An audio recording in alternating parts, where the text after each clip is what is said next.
Can you tell us about Cathay Pacific Airlines and what led Cathay Pacific to recommence flights to Colombo? Cathay is an airline which is based out of Hong Kong. Its home hub is Hong Kong. It's currently serves, I think it's over 120 destinations worldwide, with a fleet of over 170 aircraft. As part of the Cathay Pacific group, there's Cathay Pacific, which is the main carrier. There's also our sister airline, Dragon Air, which is also a full-service carrier. And then there's also another carrier called Air Hong Kong, which is a cargo joint venture with DHL, which kind of form part of the group. Cathay's been operating for now about 65 years, and is part of the Swire Group, which is an international group of companies. Again, the public arm is based out of Hong Kong, but there's also a private arm based out of the UK, which I'll come back to. It's important. I'll come back to that in a minute. In terms of a carrier, Cathay places itself as a full-service carrier. Its primary aim is, its vision and mission is to try and be the best airline in the world. And therefore we take our service proposition very seriously. In terms of coming to Sri Lanka, we started flights to Sri Lanka in 1993. And we have been serving since then. Sri Lanka I think is an important market for us. It represents, at the moment, a very strong growth in terms of the Sri Lankan economy is growing. And obviously in current times that's no mean feat. That's a good thing. So it's a market that we're very happy to serve. I can personally attest to the tourism potential as kind of a visitor to Sri Lanka. I've been based here 8 or 9 months now, and been amazed at kind of the number of things you can see around the country. But also, it is a country which has a good skill set in terms of garment manufacturing and other industries. So those kind of things make it a very strong proposition to be served on part of the network. In terms of Cathay's presence in Sri Lanka at the moment, we fly into Colombo on a daily basis. We operate a 777-300 aircraft, which has 398 seats and 2-class configuration, so business class and economy class. In addition, I should add, that's the biggest capacity aircraft in our network at the moment, the biggest number of seats. The aircraft also serves us very well on this route, because a core part of Cathay's business model is the cargo component. More so than maybe than other legacy carriers, cargo is very, very important to Cathay Pacific. We're investing heavily in our freighter fleet, which forms part of that 170 plus aircraft fleet which I mentioned earlier. And cargo is a very important market out of Sri Lanka. We find ourselves carrying a lot of perishable goods, a lot of tuna, kind of fresh fish, that kind of thing. But also we carry a lot of garments as well.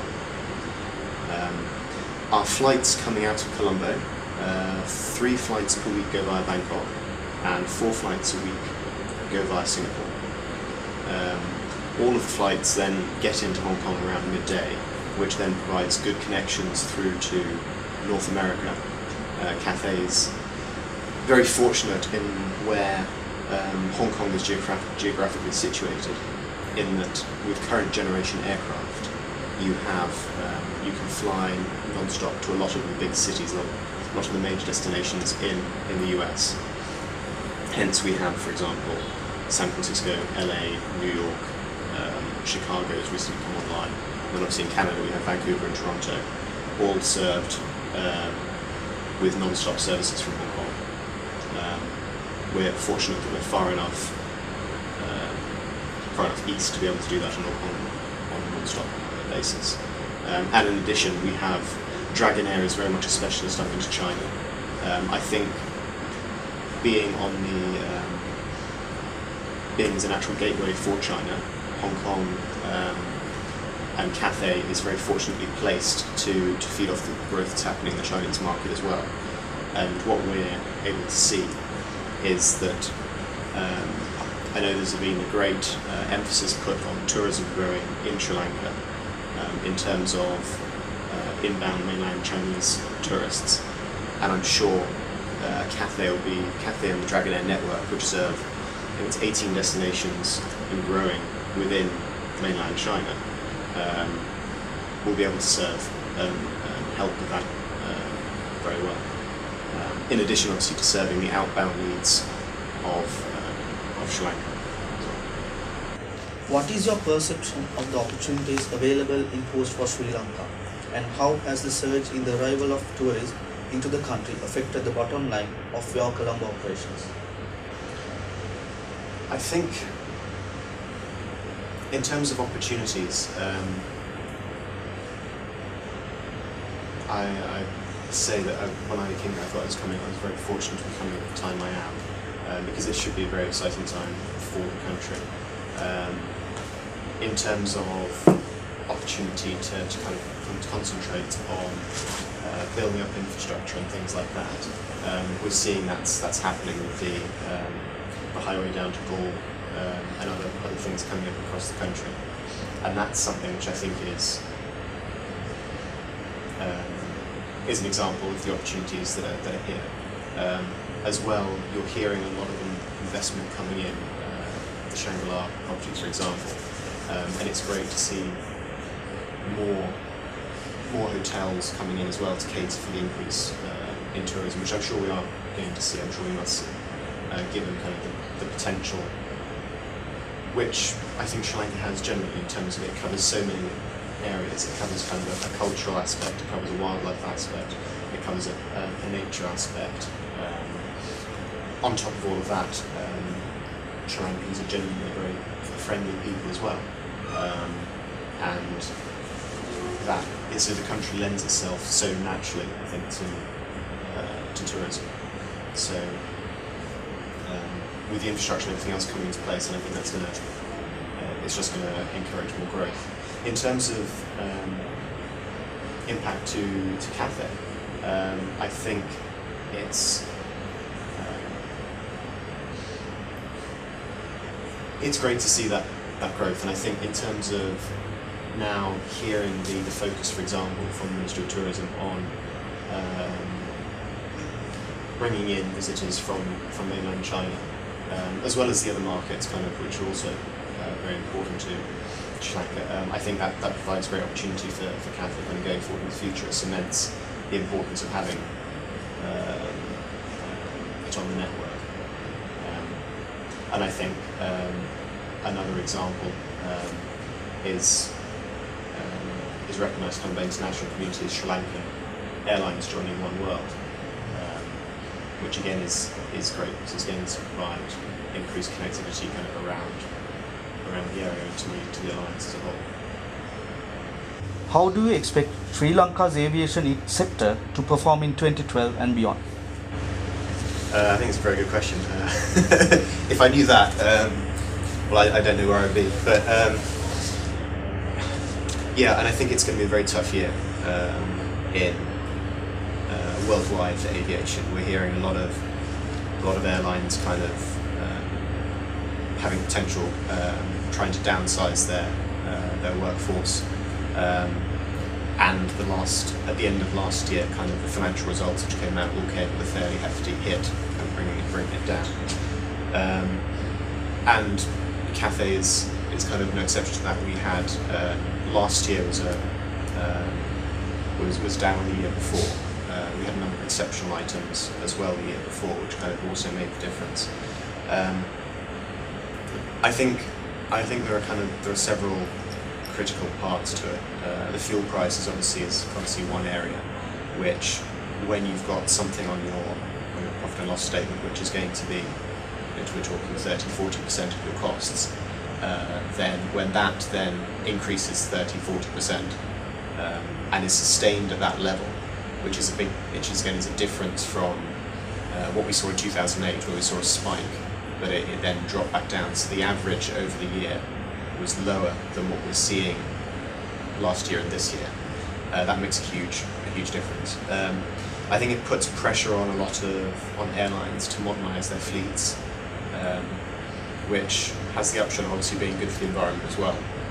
It's commercially, it makes sense for the airline, but also it's good for the environment because you have more efficient aircraft flying in the skies. So I think that's one thing we'll see.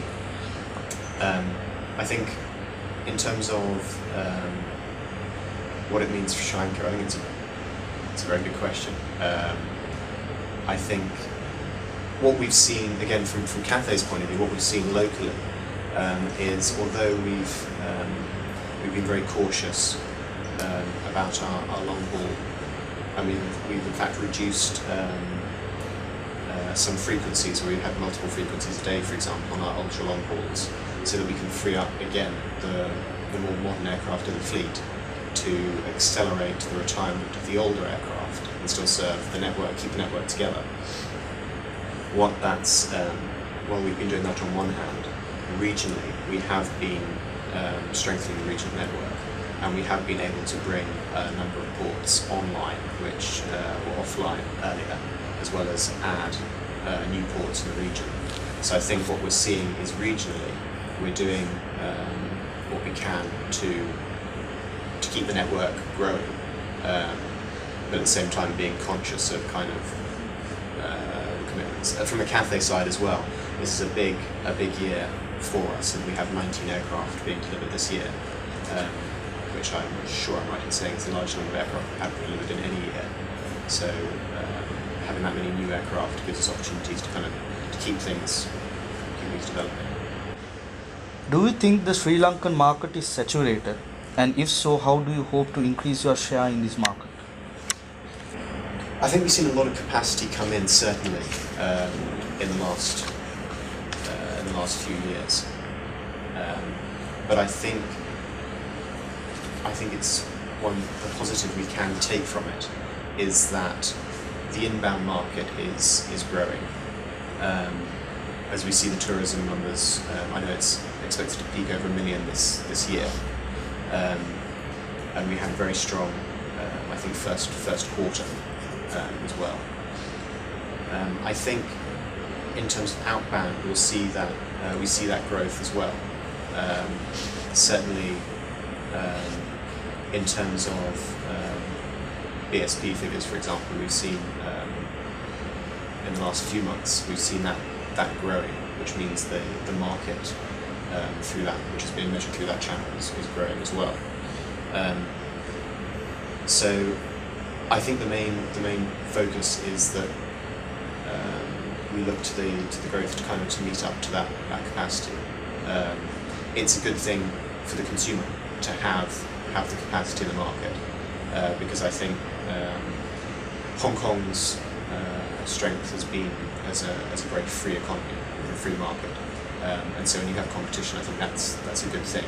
So it's good for the competition, and Cathay welcomes competition in Sri Lanka as well.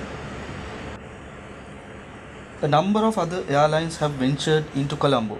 How does your airline cope with this competition, and how would the increasing competition among airlines flying to Colombo affect your bottom line? I think there have been a number of new carriers, as well as increases in frequency. If you go back a couple of years to existing legacy carriers as well, we've seen low-cost carriers enter the market, as you allude to, and I think one thing which we've seen elsewhere is that low-cost carriers do tend to target a different market segment to legacy carriers. And what you see when they enter the market is, in some ways, the market evolves to kind of stratify to those passengers who are looking for the cheapest fares, to those who are looking for kind of, as I say, a service proposition or more flexible fares, the business travellers again which are looking for something else. So in some ways you get more diverse products in the market, and then you concentrate more on your segment. I think what we've seen in other markets around the world is often what happens when these carriers come in is that, particularly which target different areas of the market, is that grows that area rather than diluting your own. So again, hopefully the good news should be that it's a good news for for kind of the travelling public, because it presents more options. In terms of impact, I think yes, it does. It makes competition fiercer, which means then we need to work harder to keep our game up. But I think that's part of the challenge of being in the industry. We're in the wrong industry if we don't want that. So yeah. Sri Lanka aims to become both a mega global logistics and aviation hub. Do you believe this goal to be overambitious? No, I don't think you say it's overambitious. I think in terms of being I look at the map of Sri Lanka for inspiration on the wall. I think Sri Lanka is geographically, again, Hong Kong's done very well because its geographical position, and I think Sri Lanka does benefit in its own way from geographically where it is, and in terms of the logistics hub, it is on a major sea route as you go kind of east-west. In addition, it's an area which, again, the infrastructure is all coming up, and infrastructure I think is one of the key things to make logistical hubs work. It has its own very strong manufacturing centres which generate a lot of volume, so that's another strong plus point in the argument for it working. So I think it's got a lot going for it. In terms of also from Southwest Pacific and certain areas of Southeast Asia through to Europe and certain areas of Africa, I'm sure, and that develops as well. It's got potential again from the geographical point of view. I think the important emphasis is going to be for Sri Lanka to keep investing in infrastructure as it's doing, to make sure it has that capacity and make it as an efficient a hub as possible, so that it's attractive relative to the other big players obviously in the area. What is Cathay Pacific's plan for Asia in general and South Asia in particular? Plan for Asia and South Asia in particular, my goodness. I think Asia is, at the end of the day, Cathay is based in Hong Kong. It's an Asian carrier. I think it aims to provide international experience, but at the end of the day, it also provides its service and everything else is very geared towards its Asian base. It is, as I mentioned earlier, we are looking at the region, more conscious of kind of the high fuel price situation, even though it has moderated a little bit in the last few weeks, and the economic situation elsewhere. Asia is going to continue to be, I think, a strong growth market. So I think from that point of view, we're right in expanding. In terms of South Asia in particular, there is Cathay has recently announced that it's going to be adding flights to some of the existing ports in India to increase them, as well as bringing Kolkata online, hopefully before the end of the year. So I think it really, and again, I think Hong Kong is very strategically placed, very geographically well placed, and we're fortunate for that, in being a great gateway again between India, which is of course the second most populous country in the world, probably soon to be first with its growth rate, and then China, which is the current holder of that title. So connecting those two, I think there's a lot of possibilities as well. One thing maybe which I could have mentioned earlier, which I think Cathay is very proud of, is our Asia Miles and Marco Polo frequent flyer kind of loyalty rewards programs. Passengers, when they fly, they can earn miles, and then these can be redeemed for flights and for a number of other different reward items through the website, and then also through kind of contacting local offices. The other aspect with the Marco Polo membership is that it gives it's a way of recognising our even more our frequent flyers, such that they can then they're recognised at the touch points with Cathay, and so that recognition, I think, is something which passengers has communicated to us is very important to them. And it's things like giving excess baggage, kind of giving priority check-in, priority boarding, priority access to seats at short notice, kind of when flights are filling up, and those kind of areas, lounge access. So we think that's a very important part of our service proposition. I mentioned that in particular, I'm afraid I've invested interest because we have a double miles promotion on at the moment. So it gives opportunities for passengers to build up their mileage, accrue their mileage even quicker for the next month or so.